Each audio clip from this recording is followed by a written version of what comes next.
Hello, everybody, and welcome to our August installment of the TEA Western Board Education Committee series. Hopefully everyone knows that they've signed up for a scintillating panel discussion here based on the psychology of story. A couple of housekeeping items before we get started. This is a webinar format. However, we are very interested in getting feedback, input, questions, and comments from the attendees. If you look at the bottom of your screen, you've got a Q&A button. Please feel free at any time during our discussion to add your thoughts or questions. I will be moderating through them, and we're going to go for, let's call it 45 minutes as our target. And then we're going to reserve some time at the end and get to as many of your questions and start as much of a conversation as possible. Given the format here, everybody is muted, so that should save our moderators some trouble of wrangling people. We are also going to record this session. It will be posted on the TEA YouTube channel where all of these sessions go. I think that covers all of the ground rules. So what we're going to do is we're going to briefly introduce our topic. We're going to do very, very brief introductions of ourselves. And then we're just going to jump right on into it. The impetus for this presentation or this panel discussion is, I think everybody can take the conceit of story makes an experience better, be it spatial experience or any show, any spectacle, any immersive environment. By adding narrative to it, we're going to have a richer, more fulfilling experience. The purpose of this is to build on that notion, and if we're all accepting of the fact that story is going to make it better to begin with, hearkening back to the kickoff of the TEA Summit this past April, let's delve into the why. So what we want to discuss here is why. What is it that actually makes, what is it that the body does, that the psychology does? What does the story do to us, and how does it affect us internally to make us connect with whatever the experience is that we are discussing here? With that, I will introduce myself. My name is Andy Fastman. I am the head of our destination entertainment studio here at Cuningham. Been in the themed entertainment industry in and out for the last 15, 17 years, which means I know nothing. Maybe I know a thing or two. And let's see, interesting fact, my favorite number is 13. There we go. Let's kick it right down to my right. Carlos, go ahead and introduce yourself. Oh, hi, my name is Carlos Allende Gonzalez. I am a media psychologist. Media psychologists study how media affects mind and behavior. I teach a class on the psychology of compelling storytelling and UCLA Extension.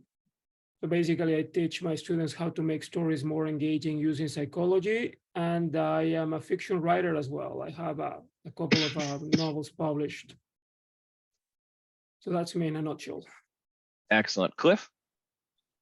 I'm Cliff Warner. I'm the chairman of My Co2. We're an entertainment development company.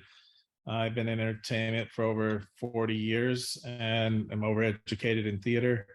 And I continue to be a part of a collaborative process every day and completely believe in the collaborative process and our development of new attractions and experiences. Excellent. Bob? Bob Barnett here. I'm a playwright by profession, and I've worked in the field of themed entertainment off and on for the better part of 30 years, from running for theme parks to museums to aquariums to live shows live events for corporate America. I think that probably the only little claim to fame I can add in terms of, besides being a playwright, is that I was a swimming, singing frog in the Yale rep production of Stephen Sondheim's premiere of The Frogs. You just wanted to say Yale. I wanted to say frogs. There you go. There you go. Much better. Good story there, buddy. Todd, go ahead. Todd Stevens. I'm a director of strategy here at Cunningham, and kind of the understanding of science behind story kind of originated through some of our initial studies, and kind of spiraled into a whole research initiative with Cunningham and our R&D department, and then through that, reaching out to people like Carlos and Cliff and Bob to really try to better understand stories, so that as we look at our projects going forward, how can we deliver better projects, better experiences by applying that information. And then, so going through that process, there's been a lot of really interesting stories and things I've read about the psychology and brain mapping and behavioral science that's just been really, really interesting, and excited that we're going to be able to share this with everybody here today. I wanted to start off with this little story. In 2009, two writers, Rob Walker and Josh Glenn, and some of you might have heard of this, the significant object study. What they did is they purchased 100 objects off of eBay for a total of $129. Now, these were like little trinkets, knickknacks, broken toys, things that were seemingly meaningless. And what they did is they signed 100 writers to assign a story to each one of these elements, and then later reposted these elements with the story on eBay and sold them for a total of $3,612.51.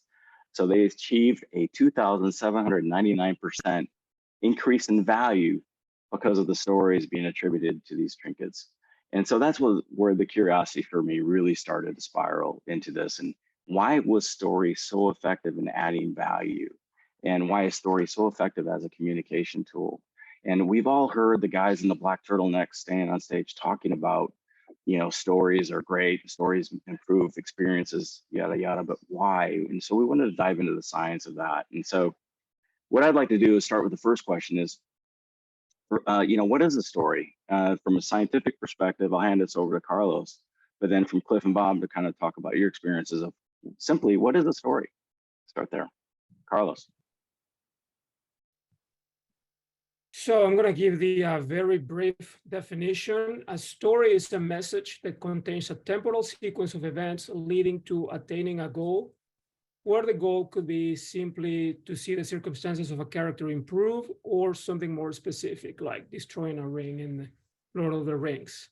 So a story suggests that change will take place and allows for the interpretation of cause and effect. So in the story that you told, there was a cause and effect. You told a story, the perceived value of those objects increased.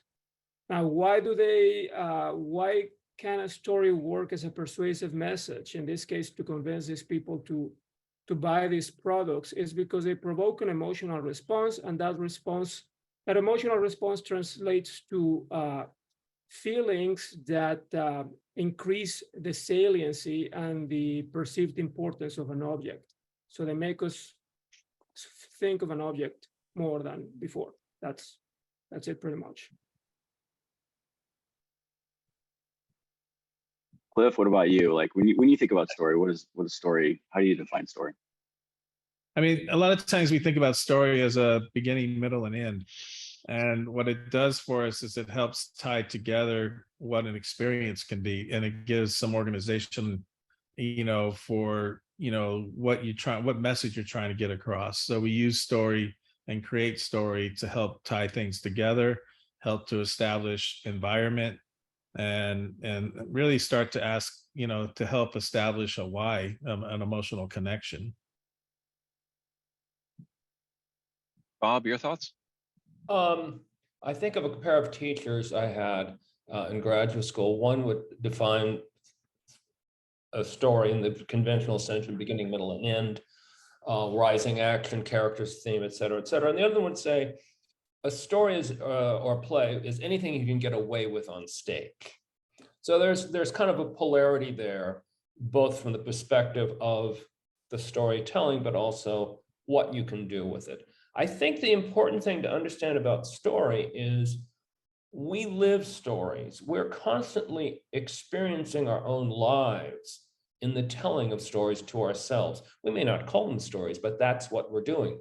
You know, the very fact of, let's say, you're running late for work or a meeting, and all of a sudden there's an emotional resonance about, like, oh, why does this always happen to me?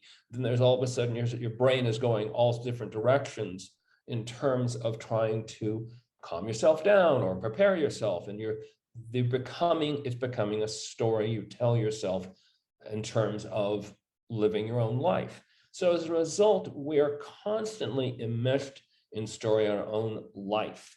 I think there's other pieces that stories ultimately deal with primal emotions: joy, happiness, love, death, jealousy, anger. So that stories are also a way in which we experience, and also a way of discharging emotions in terms of our lives.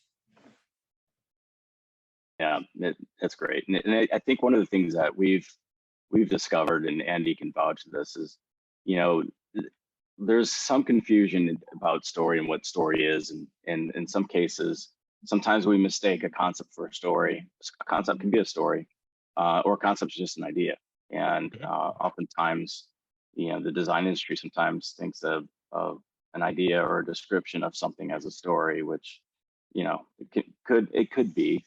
But when we start talking about, you know, Carlos and Bob, you guys are talking about that emotive connection.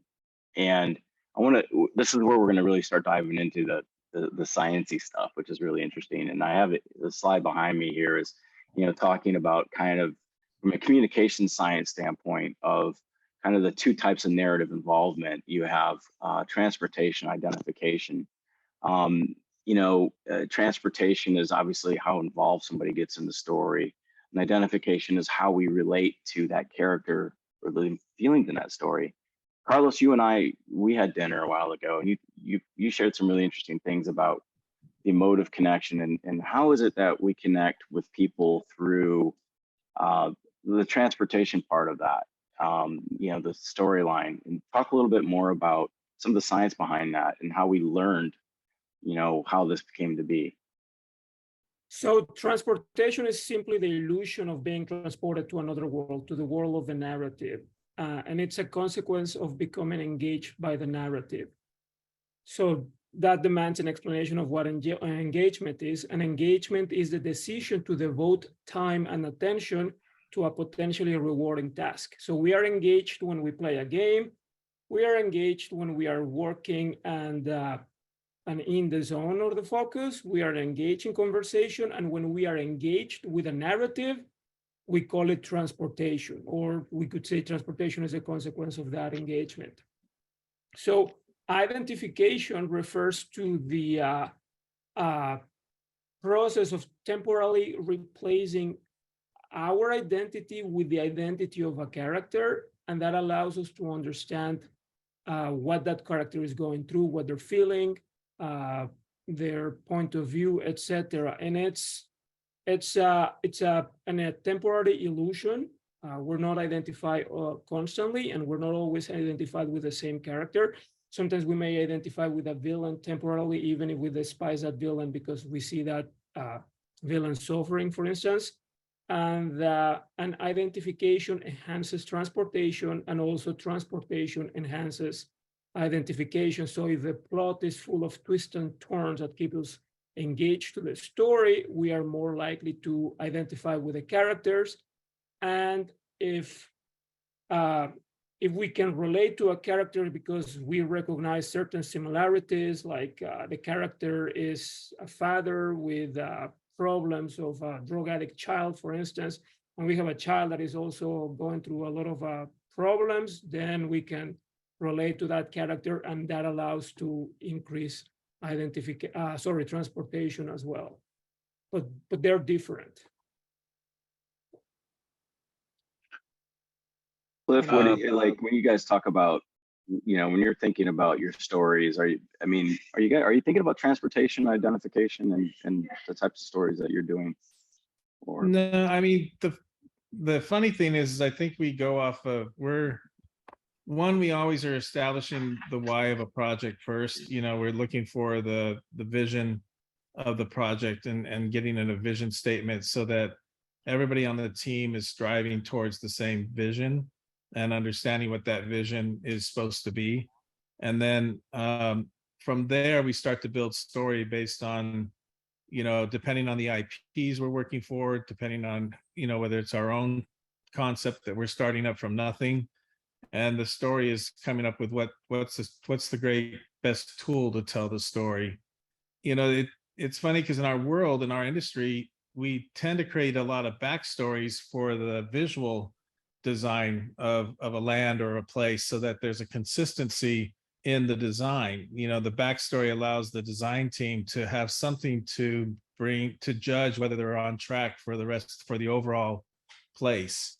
And so in those things, I think that we're looking for story to help enhance the experience and help, make those emotional, going back to that whole why statement of Simon Sinek, and that's really making that emotional connection. With the story is such the most powerful tool to make emotional connection. And emotional connection tends to make our people, find ways to make it repeatable, and when people connect emotionally, they tend to come back, or they tend to have a loyalty or to our product or to the experience once they can connect to it emotionally. I was going to jump in with something with my own take on Carlos's remarks, that it's kind of my own version, I think, in a way, of what he was talking about.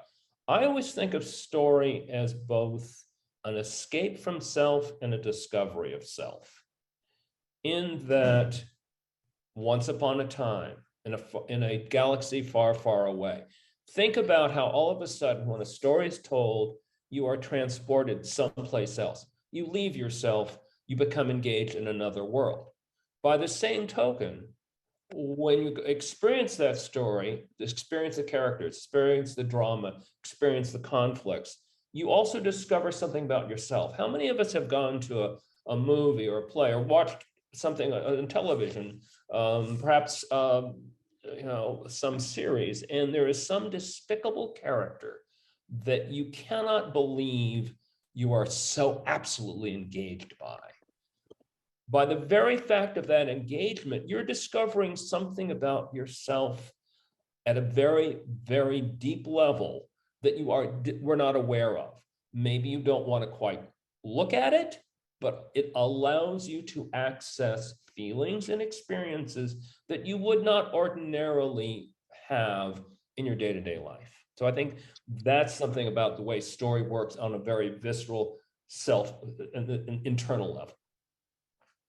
Okay, so we just discussed emotional connection, transportation, escape and discovery, feelings and experiences. Let's maybe move the conversation a little bit into the physiological.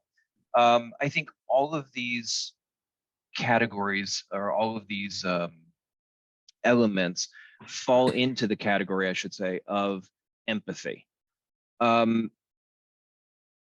Maybe we'll start with Carlos. What is happening physiologically speaking when we discover or we find empathy for a character? Well, empathy, first of all, needs a definition, and we need to Go for it. differentiate it from. So empathy is simply our emotional response to the affective state of others. So if I start yawning, for instance, if I start doing this, many Don't do that. We're all going to do that. So don't do that. We're all going to do it. Yes, exactly. You will start imitating me because we all have a tendency to imitate the expressions of others. If you enter a room and everybody's laughing, you may start laughing too, even if you don't know what's going on. And if you go to a museum and everybody's speaking in a very low voice, you may start doing that, even if you don't understand why people are doing it. So we have this tendency to respond to others' affective state or others' bodily state. And empathy is that response. there was a video doing the round several years ago about the difference between empathy and compassion, and they were putting empathy above compassion. And that is wrong. Compassion is a possible empathic response. So if you see people laughing and you respond laughing as well, you're having an empathic response where your emotional response is the same as the others are expressing. But if you feel threatened by by the laughter, if you think they're laughing about you, then your empathic response may be to feel sad, or maybe you will feel angry at them because they're laughing at you. Both of them are empathic responses. You are understanding how the other people feel, you're analyzing the situation, and you're having an emotional response to that. So, so there's empathy occurs at two levels. One is what I call feeling empathy, which comes from an understanding of how other people feel. And the other one is having an empathic response, which is your personal response to the event. And the example that I like to give is when Snow White receives the poisoned apple from the witch. And if you remember from the Disney movie, she's very happy about receiving that apple, and she's grateful. So we understand her response, but we don't feel happy as her because we understand the situation. So our empathic response comes from an understanding of the whole situation. We're going to have a congruent empathic response, meaning that it's going to be harmonious to her state.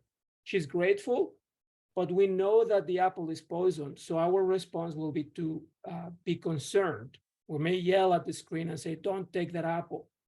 So that is the difference between feeling empathy, which is understanding other state, and having an empathic response, which is having a personal response.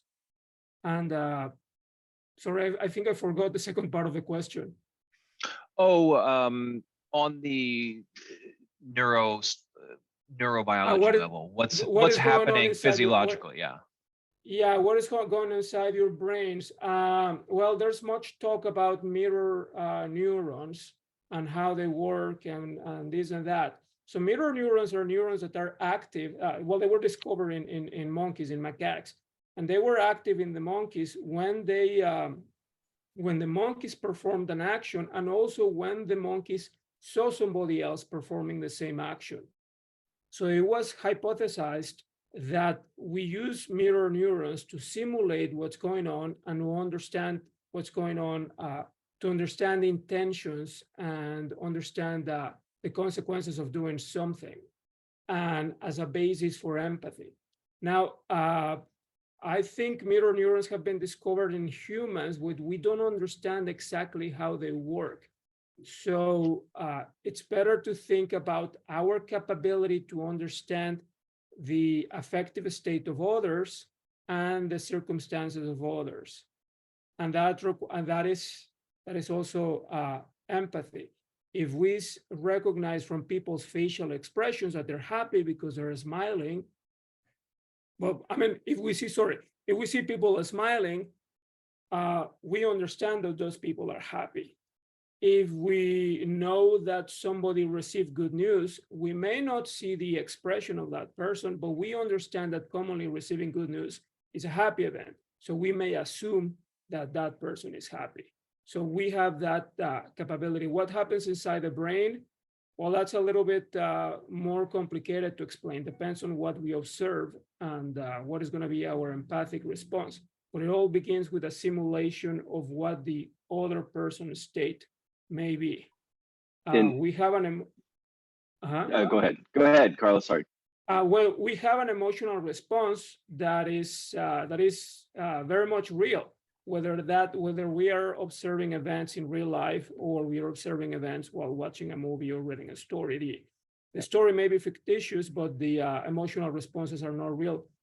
Granted, our responses will be of a bigger magnitude if the events are happening in real life, right? If we see somebody being murdered in real life, we're going to be much more shocked than if we watched it while watching a movie. But still, our responses are are real. And what happens is when we have an emotional response, we release neurochemicals that help. They're like little keys that help neurons communicate with each other. When those neurochemicals leave the brain and get into the body, we can feel them. And it's like as if the body, as if the brain was using the body as part of the mind to interpret the emotion. So when we, the emotional process is the whole process of appraising the significance of an event, analyzing what it means to us, releasing, having a somatic response, releasing neurochemicals, and then feeling those neurochemicals back. And those feelings, when they reach back our brain, becomes a conscious awareness of what we're experiencing. I don't know if anybody has had this experience that when something falls, or when we open a drawer and we think we see a spider. Maybe I have a spider, a plastic spider in one of the drawers in the kitchen. And the first time you open it, you think it's a real spider, but you immediately realize it's a plastic spider, that is a fake spider. But it was a little bit too late for your body. You still feel scared and you may still jump a little bit, even if you know it's a plastic spider, because there was a little delay between realizing that it's a fake spider and the consequence of having an emotional response. Yeah, and on top of that, one of the studies that we looked at, and there was actually a meta-analysis done by the Neuropsychology Review. I forgot the name of this article. It was putative mirror neuron system associated with empathy study, and they've done fMRI mapping, where they've actually mapped brains of the storyteller and the story listener, and kind of listening to what Carlos is talking about, where if you tell a story of picking something up like an axe and chopping wood, the very same neurons of the person listening to that story associated with the physical act of picking something up and using the physical muscles are stimulated in the listener's brain. And that's kind of the mystery and kind of the amazing aspect of that, of how listening can stimulate those exact same neurons. And when they call it the theory of mind portion of the brain, right, Carlos? And isn't that where the oxytocin and the kind of associative thought processes take place? Well, I wouldn't call it a theory of mind portion of the brain, but more about the brain has a capability to create a theory of mind. And theory of mind refers about our capacity. Sorry, Right. I don't know if it's my Siri interrupting this or somebody else's. So theory of mind refers to our capacity to understand what other people are going through. And it's different. It leads to experiencing empathy, but it's very different from observing people's responses, or it's a consequence of creating a mental model. In the example that I gave of Snow White receiving a poison apple, we create a theory of mind of what she may be experiencing, and we create a theory of mind of what the witch may be experiencing when she is successful on delivering the poisonous apple. We understand why the witch is so happy, and we understand why Snow White is grateful, even if we don't feel happy or grateful ourselves, because we understand the consequences of the act. So when we observe other people's actions, or we listen about other people's actions, we imagine those actions, and the parts of the brain connected to performing those actions become active. It is as if we're simulating the actions ourselves, and that allows us to understand and feel them better. When we watching a movie that somebody's punched or somebody's attacked or something, we may flinch because for a tiny instant, we feel as if we had experienced ourselves. I mean, if we see blood, if we see a cut, for a tiny fraction of a second, we experience the pain ourselves, or we imagine the pain. And that's what makes us flinch and jump in our seats. Let me ask this question that the three of you guys can debate about a little bit. And what's stronger at creating that emotive connection? Is it the character or is it the plot? I would argue it is the plot, and I will give you an example. Would you go see a play in which a prince discovers his father died of a heart attack and his mother married his uncle? Now, that's a gutted version of Hamlet. Are they wearing tights?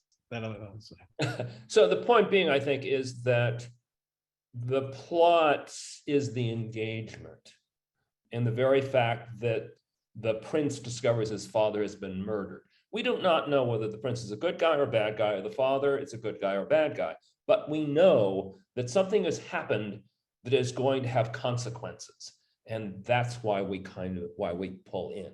Now, to what degree those characters are complex and to what degree they interact and the plot takes us someplace in exploring the complexity of their relations is another matter. Because if it's just, one action after another, then we have a tendency to just, check out because we lose interest because we want the characters to grow. To take off on Carlos's remark about something punched, we've also all had the experience of cheering on someone getting killed on screen.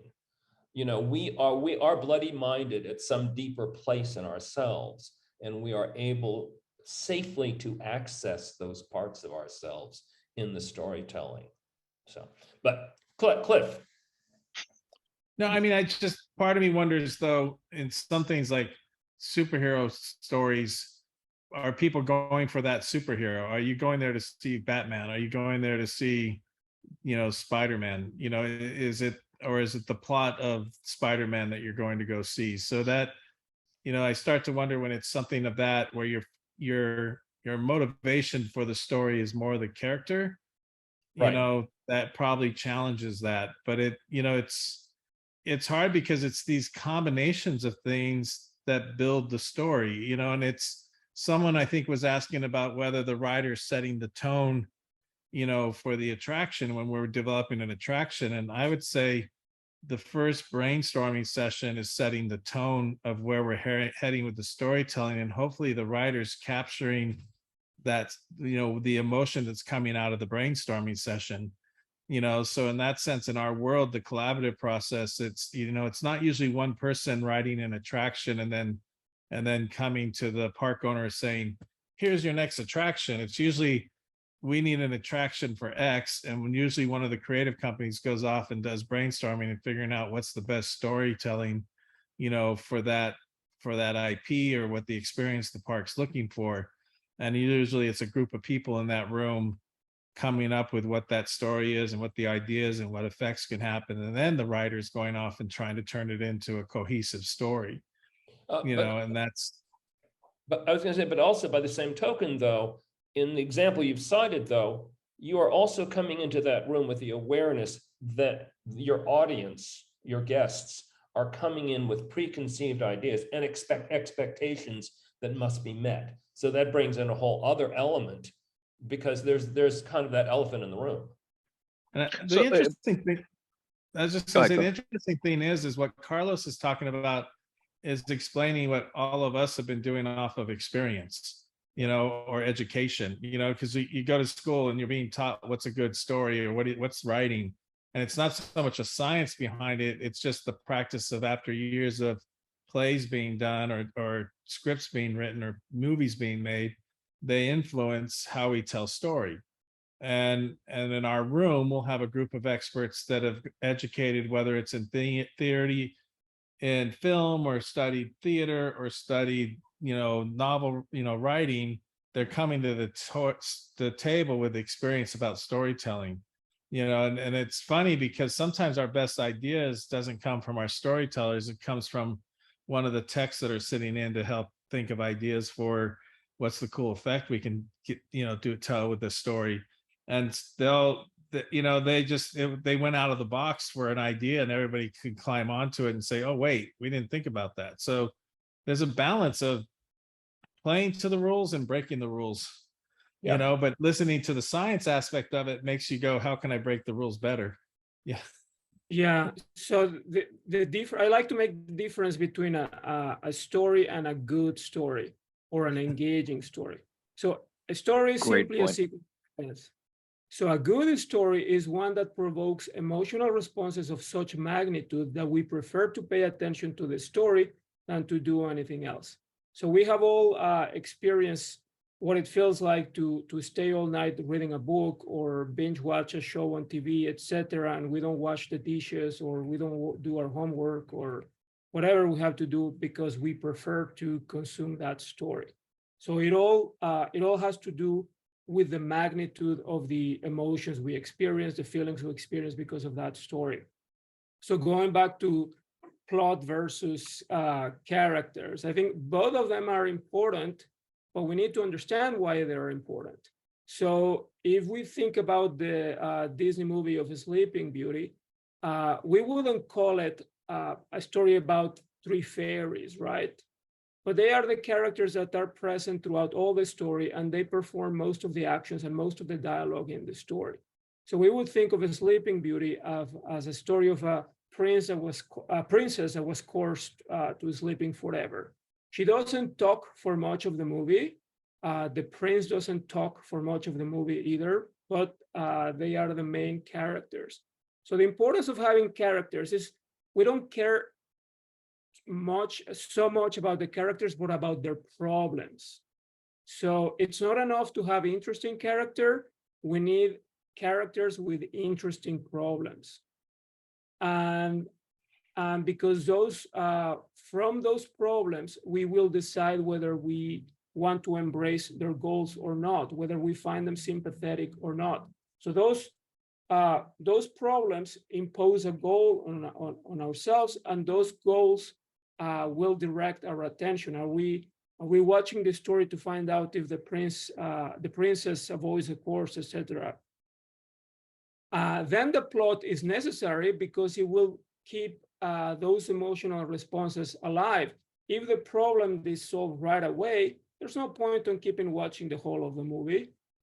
For people that didn't read the books of the Lord of the Rings but watched the movies, at the end of the movie, when they finally get rid of the ring, there's like half an hour of epilogue where we follow the characters and everything is happy. They go back to the village, and then Frodo goes away with the elves, etc. It's an ending that was a little bit longer than necessary because the goal was already achieved. Our emotional responses weren't as strong. If you read the books, you probably weren't in love with the characters. You wanted to stay a little bit longer with them. But if you didn't read the books and you just watched the movie like I did, you probably thought that the ending was a little bit too long. So plot is important because plot will keep our emotional responses coming on and on and on and on. And the more we emote, the more that we will pay attention to the story. So both of them are important. The characters bring the problems, the goals that we're going to pursue, and the plot keeps that goal alive. If there is no progress toward that goal, or the circumstances of the characters don't deteriorate, so if we can predict that they will easily achieve that goal, or we are given a lot of information that is not relevant to the story, what we call filler, then we'll stop caring and we will disengage. So let's move a little bit forward, and it's probably the last topic for discussion, and then we'll move into some of the questions. But now that we've established the elements of the story, we've established the emotions that are evoked by the story, the relation of the viewer to the storyteller or the receiver to the transmitter. Let's talk about the role of memory in all of this. Where does our memory come into this? Part of it's the emotional. How do you have an emotional connection if you don't have some memories of things that help trigger those emotional connections? So we all are influenced by our own memory of certain things. You know, that's why we also play with scent sometimes, because, you know, scent has a strong trigger to people's emotions. So in those things, visuals have certain strong connections to emotions as well. So they're all tools that we play with to get those emotional connections. Well, also, I mean, going back to your example, Cliff, the example of a theme park ride, the memory that someone may have of an IP, they're bringing to the experience. And they want to revisit that memory, but they also just don't want it presented without something fresh, something new, something that will give them, a new angle. Otherwise, it's just kind of a retread. So I think memory is a basis, but memory by itself always wants to be enhanced. We want something new. There's a level. Curiosity is a big driver. If curiosity, we have to tell a story in 3 minutes. What's that? We have to tell a story within 3 to 6 minutes, depending on the ride. Yeah. Right. If it's a show, then you get 20 minutes or 18, really. Right. So Although you got to count the emotion cue. play Don't forget into the all cue, that? Cliff. Yeah, and how does emotions impact our ability to remember how impactful something is going to be. This diagram I have behind us is from a study from Zach Spear and Swallow and Braver. We have a bibliography for people if they're interested in some of the research that we've gathered, and but the idea of event segmentation theory and how these experiences are broken up into small chunks and that are then stacked that combine to create a remembered event. And so how well can we engage the different senses through that process is going to determine how much and how long we're going to have of certain experiences for memory. So Carlos, talk a little bit about that from your perspective, and memory and emotion and how those play together. So first, I would like to make the distinction between a story as told by the storyteller and the narrative as a mental model created by the story recipient. That's a difference proposed by the extended transportation imagery model. So the narrative is a very compact, very reduced mental model that we are creating using cues from the story and cues from memory. And so long-term memory is basically unlimited, but consolidating new knowledge in long-term memory has to be encoded first and transformed by working memory, which is quite limited. It's 4 to 7 items at a time. And the contents of working memory rely on awareness, which relies on attention, which relies on emotional arousal. So emotions are an idea's ticket into consciousness. If you experience high emotions, especially negative emotions, when you're scared or afraid, you're more likely to think about an object or about an event, and the more likely you are to consolidate that thing in memory. So we all forget what we had for breakfast 2 days ago, but we will never forget what we had for dinner on our wedding, for instance, or the car that we were driving when we had a terrible accident, etc. So the more intense our feelings, the more likely that experience will reign in consciousness, and the more likely that it will go to memory. Then when we are interpreting a story, we're using information from long-term memory. I call that loading the cassette. So if a story is set in a castle and it's dark, and then we see a mysterious character with long fangs, we immediately recognize a vampire. And then we load the cassette vampire. We know how to destroy that vampire. We know that probably that vampire will be the wrong bad guy. And all of that knowledge, it's inspired by the cues from the stories and comes from long-term memory. I mean, you're talking about how to make it more likely to consolidate new knowledge in memory. Make it emotional first, make it repetitive, and make it easy to understand, because everything has to go through the filter of working memory, and working memory is very limited. If we don't understand what's going on, we will dismiss all the information. We're constantly dismissing information. Attention is more than focusing on one object, it's about dismissing everything else. That's why we feel transported by a story. It's because we are ignoring all the information coming from the senses. We're only focusing on what we are imagining by the words described by the book or by whatever we're watching. And so repetition, emotional arousal, and clarity. If your readers or viewers or whatever the medium is using cannot understand what's going on, they're gonna dismiss that information as irrelevant. All right. Thank you for that, Carlos. That was super in-depth.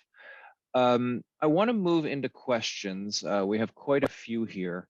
I'm going to take the liberty of combining a couple of them together here, so just bear with me. But the first one says, what additional factors are introduced with visual storytelling as opposed to scripts in themed environments? And then a subsequent question right along the same theme says, when watching a movie or TV show, I find narrative experiences easily move me to tears, while in real life, I very rarely cry. What is it about narratives? What is it about narratives that enables people to more freely express emotion? So I think those two kind of go together. I can answer the second question. So when we're consuming a story, we're allowed to scrutinize the emotional responses of the characters. If we're watching a movie, we can, what is the word? We can look at them directly. We can spy on them. And then if we're reading a book, we come into an understanding of what are their inner thoughts. We really understand what's going on inside of them, how they feel, and what they're experiencing. In real life, we're not allowed to stare at people. That's not polite. We're not allowed to ask personal questions most of the time. So we are not able to create a mental model of what's occurring in somebody else's life. Right? Yeah, you're put into a safe place. When you're experiencing the narrative, you're escaping into a safe place. You know, it's safe to get pulled in. You know, you're not. Yeah, but you're more likely to empathize because you're receiving better quality information than if you are just observing people. So we know that in real life, people are not as expressive as they are in the movies. If we see those videos of when people are caught in camera and there's a fight, people don't look very expressive. They move slowly, etc. If we watch a fight in a movie, we can clearly see the expressions, we can clearly see the punches, etc. So we receive better quality information in a movie because it's focused just on that. And that allows us to have better emotional responses because we understand the situation better. I think there's another piece too, and that is in real life, we generally avoid conflict. Mm-hmm. We don't go out of our way to get ourselves into fights or to confront people. In storytelling, you got to have it. So in other words, their heightened engagement between characters, which put them at crisis points of which emotions then have to be expressed because they're struggling with a situation, which then either connects with you or doesn't. But that's where then all of a sudden we can empathize, we can engage with them, and we want to know what's going to happen next. Yes. Okay, so that actually, Bob, brings up another question, which I think between you and Cliff is the intended recipient of this one. Okay. I would argue that the character and plot cannot be separated as they drive each other forward. To engage an audience, the authenticity of the character's response is more important than either developed separately. Cliff? I mean, I definitely don't Maybe it's a argue thought with bomb, but I think that when you're developing story, you're not separating them. You're thinking about them and you're you're thinking about, what's the arc going to be for each character. You're going to think about how does that arc intersect the overall plot, and so if you're trying to build strong characters, each character needs their own storyline. We need to know where that character is starting from and where they're going so that they can be interesting and be worth watching. Right. At the same time, we're putting them in the story to support, in some level, the plot, whether it's to be a disruptor or to be something that supports the plot. Right. I'm in agreement that the two are intertwined in ways you cannot truly separate them. But I will make an appeal to Aristotle here, because in Aristotle in the Poetics, he makes a point in which he says, because he argues that plot or story comes first, simply because he says that the poets or the playwrights of the era, he could always tell early writers would develop incredibly rich characters, but their plots would be very weak. In other words, his argument was developing a full-bodied and engaging plot is a very difficult task that requires a level of skill and practice and training to master, whereas coming up with really interesting characters is very much something that is an early step towards a full-bodied storytelling.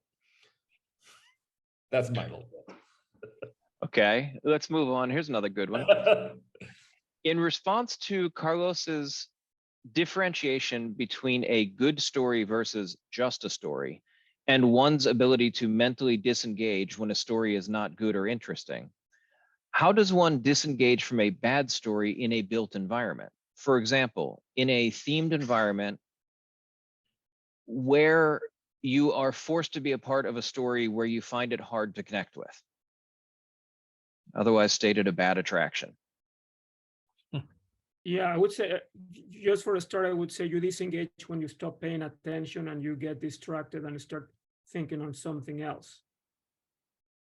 And but then I pass it to you guys who work on a built environment. I think it becomes a question of numbers. People will vote with their feet. People stop going to the attraction. Well, and today people vote with their phone. If they find it engaging or stimulating, they'll take a picture of it. They'll post about it. They'll Right. share it. If they're bored by it, they're going to go look through Instagram for whatever it's going to entertain them at the moment and not pay attention to the environment they're in. So in those things, we try to use the environment as a tool to help the storytelling and help this. I mean, that's what the lighting designer is trying to do. That's what the audio designer is trying to do. Everybody's trying to help tell that story and support that story in their effort as their collaboration in the design.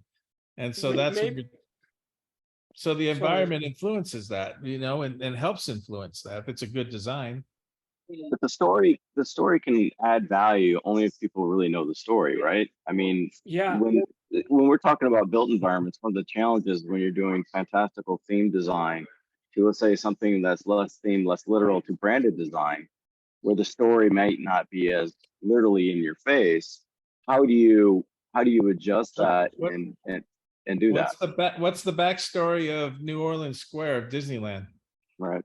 Where it is one of the more popular lands or popular environments, for many people. I don't think most people could tell you the backstory.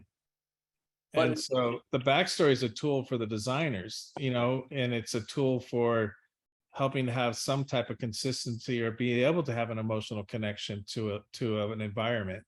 Yeah, they're also trading on memory, in the sense of what is our collective understanding, what does New Orleans evoke, and what triggers does it set off? Right. Kind of going back to a question that didn't get answered earlier, which I think Cliff actually addressed. Someone asked, well, talking about narrative, I think one of the first questions was, the old saw is you show, don't tell. In other words, the point Cliff made about enwrapping the experience in all of the tools of the trade so that it really becomes immersive. And that's where the showing part is. And that is where the engagement and the immersion takes place. And if you don't use all the crayons in your box, then you're probably going to have someone going, they're going to tune out. I guess the important part is to provoke an emotional response in the public. And for an emotional response, they have to understand what you're conveying, the information. So if they're going to a built environment and they don't know the story in which that is based, their engagement may not be as big, because that doesn't trigger any memories of the story they consumed before, and everything is new, and they cannot re-experience what they experienced originally with the movie. But if the environment can still make them feel some sort of emotional responses, and they can enjoy it as well. So what I mean, if what you want is to improve the experience, you just think of what can clarify what you want to say and provoke the strongest emotional responses. If you go to a ride like The Little Mermaid in California Adventure, you're going to focus on those events that provoke the strongest emotional responses. So you have a full room about the song of Sebastian singing Under the Sea, because everybody loves that song. You see the animals moving, you hear the music, and you relive what was happening in the story. You see the event of the prince and the Little Mermaid all about to give a kiss when they're in a canoe in some marshes or stuff, and then I think it's some fishes start singing with them, because it's a very moving part of the story. Now, the ride doesn't include the part in which Sebastian is about to die, killed by a cook, for instance, or the part, I don't know, some other parts that are not as important, or they don't provoke strong emotional responses when you were watching the movie. And of course, you're spending millions of dollars when you're creating that environment. So you have to focus your resources in what you know will provoke the strongest emotional responses. And again, you rely very much on what the audience has experienced before. If they didn't watch the movie The Little Mermaid, they're not going to enjoy the ride as much as someone that watched the movie before. Carlos, in line with that, though, you mentioned something before about there needs to be a little bit of sadness for there to be compassion, right? And in that, there was that sadness that opened up the gateways to create that emotional connection, right? Mm-hmm. So if, for example, I start telling you the story of how I'm going to fold my clothes because today is laundry day, it's going to be the most boring story, right? And actually, an experiment used people folding clothes to induce boredom, etc. So when we have to think of stories as a goal-directed activities, every story has to impose a goal. And in the simplest form is just improve the circumstances of a character. Or you can be as specific as destroying the ring in Lord of the Rings, or I don't know, impeding the imminent death of Sleeping Beauty, etc. But we don't embrace goals just because. If I tell you, do you want to listen to me what happened in the supermarket? It's nothing remarkable, but I'm going to tell you the events. You're going to say, no, thank you, because you're not going to be interested. But I have to make the goals attractive, and I have to make you invest time, most of the times with somebody that, with characters that you have never heard before. I mean, most of the time a story, we're not talking about well-known, beloved characters, unless we're talking about a franchise or unless we're talking about historical characters. Most of the times the characters are a stranger to us. So we have to impose a goal on the recipient. And the way to do that is by manipulating their affective dispositions. So one way to do it is for them to like the characters, but simply liking a character is not enough. We have to identify a problem, and we have to, the story have to make us want that problem to be solved. And that's where compassion enters.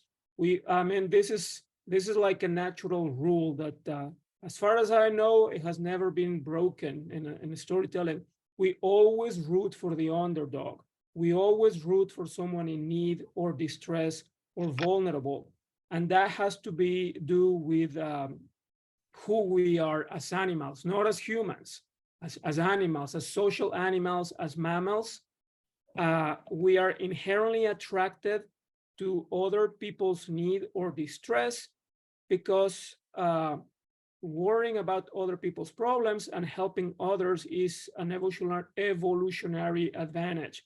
That's how we that's nature way to trick us into taking care of babies. If you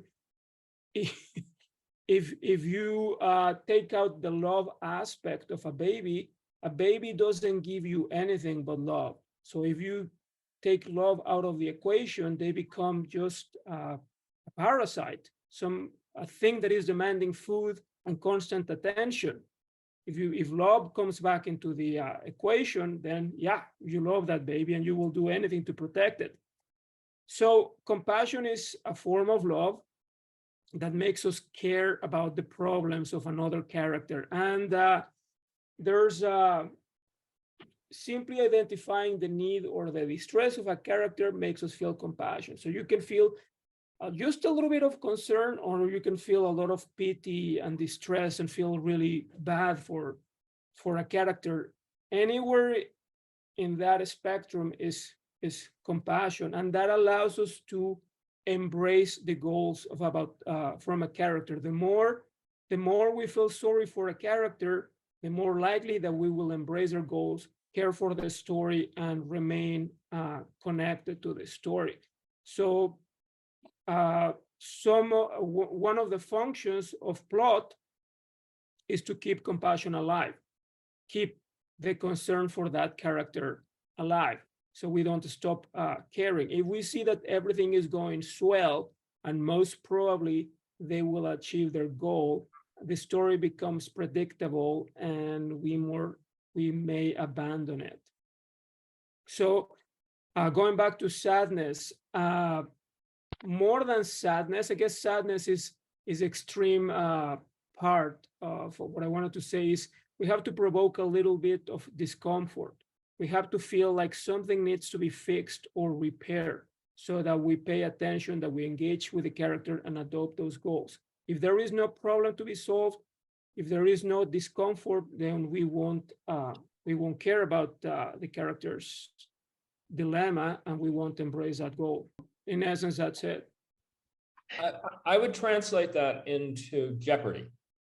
In other words, characters, we are engaged by characters who find themselves in situations of jeopardy, of threat. Mm-hmm.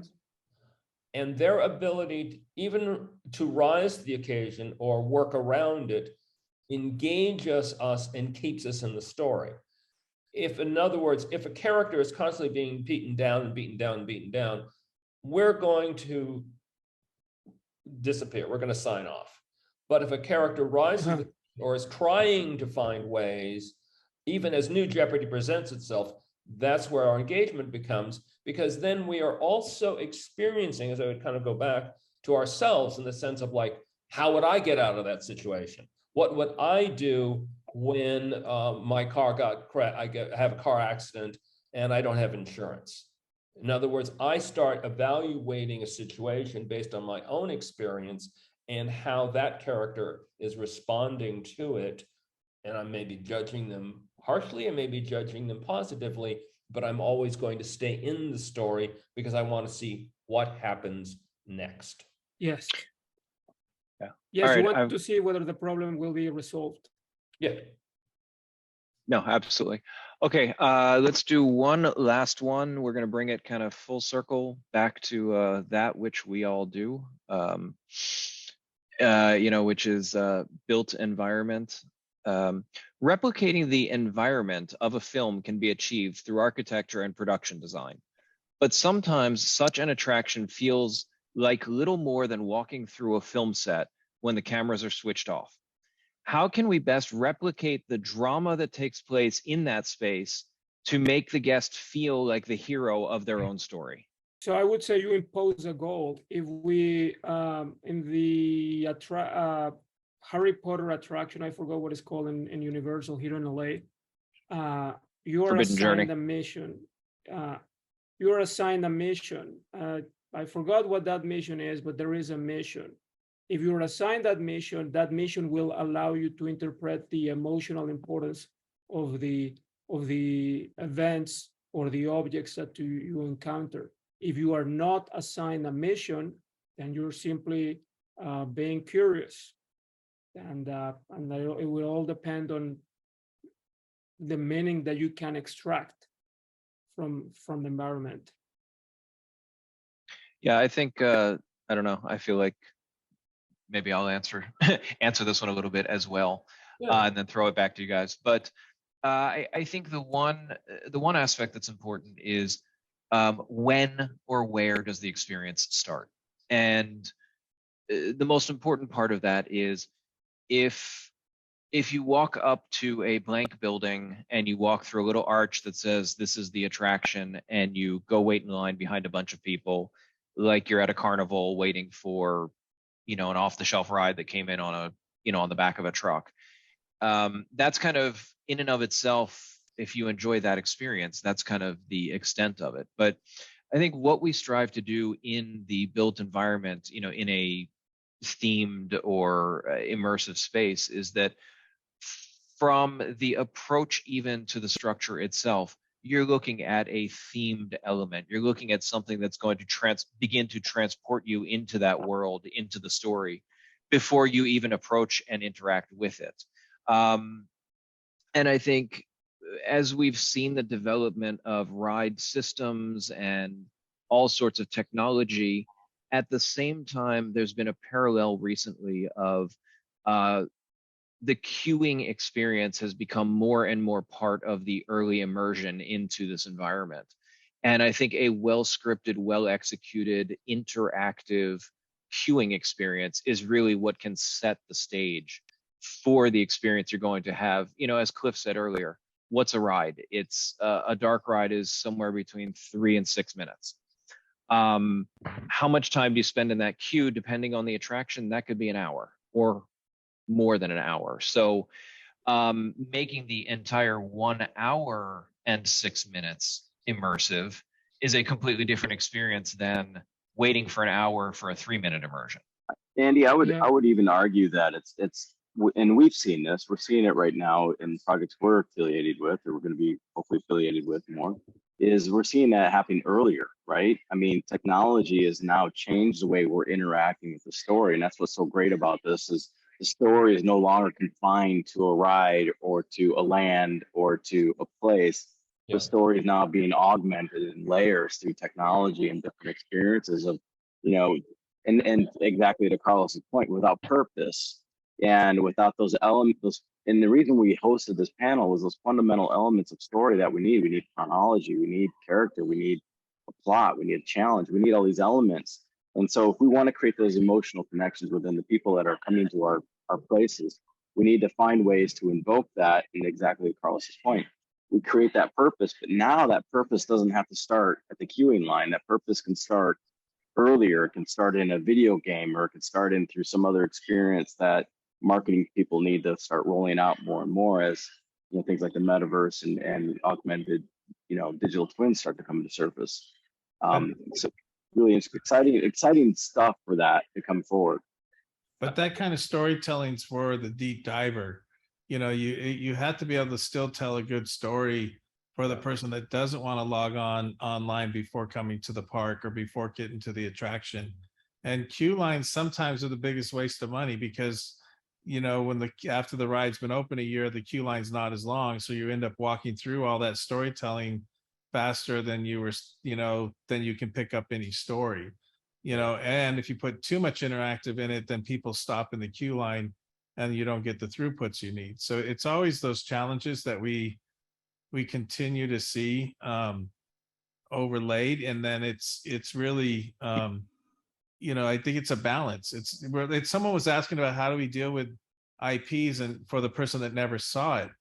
And we have to tell stories that connect to the deep diver who's a total fan as well as we have to tell a good enough story that the person that never saw Stranger Things can go through the experience and still think it was a great experience without knowing the story, without watching the 4 seasons. Yeah. You know, and I think that's part of our job as storytellers, to figure out how do we find that balance in what we're telling. Yeah, I was going to point out too, to respond to the question about, you do not want a ride to be just a recreation of the anticipated experience. You have to add, there has to be something that is fresh, that's new, that is both is recognizable, but also engages. And I think, Carlos mentioned the Harry Potter ride that I believe you're referring to, the first one. I remember going to that one